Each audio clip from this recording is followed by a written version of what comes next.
Have you ever been told you're overreacting? You take things too personally. You need to toughen up. You weren't being too sensitive. You were being invalidated. Welcome back. I'm Dylan Moore, author, cognitive behavior specialist, and advocate for women's emotional healing. Now, let's talk about why you learn to believe you're too sensitive and how to reclaim your emotional depth as strength.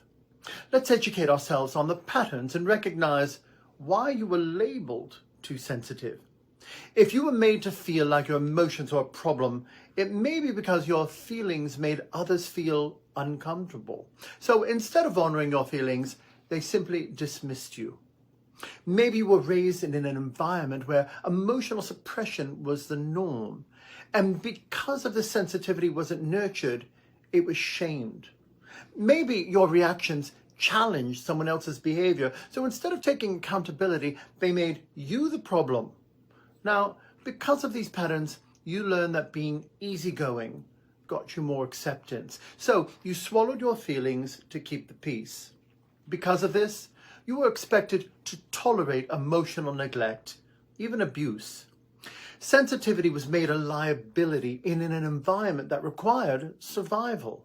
But here's the truth. Your emotions are not weakness. Your sensitivity is not something to fix. It's something to honor. Now, let's discuss the hidden cost of your behaviors and how others may be benefiting from you remaining in this dysfunctional cycle. Has someone used your empathy to manipulate you? If they could dismiss your emotions, then they never had to acknowledge their impact. Were you made to feel guilty for having needs? If expressing emotions led to rejection, who avoided accountability? Did someone project their emotional limitations onto you? If they were uncomfortable with feelings, did they label you as the problem?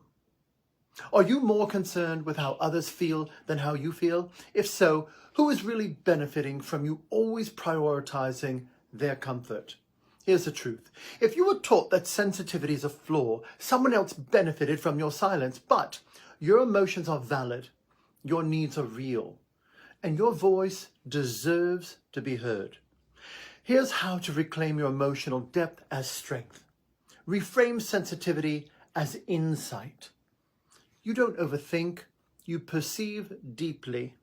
Set boundaries around emotional invalidation. If someone dismisses your feelings, correct them immediately and kindly.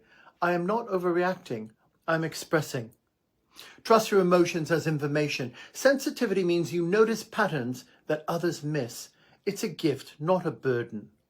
Surround yourself with people who appreciate your depth. The right people won't tell you, toughen up. They'll honor your truth and love you as you are. Many people who function in emotional dysfunction may not realize this, but they tend to attract supporting players who either take advantage of their confusion or reinforce their limiting patterns. This can lead to emotional, psychological, or even physical harm. Understanding how you process your past or how you avoid it is the difference between being the victim or the victor. Remember, your healing isn't just about the past. It's about reclaiming your future. If you're ready to embrace your emotional depth instead of apologizing for it, please drop a like in the comment below. Remember, your voice helps others feel safe in reclaiming their sensitivity as power. Remember, together we rise, together we thrive. Let's rise fierce into a new life of personal power and freedom.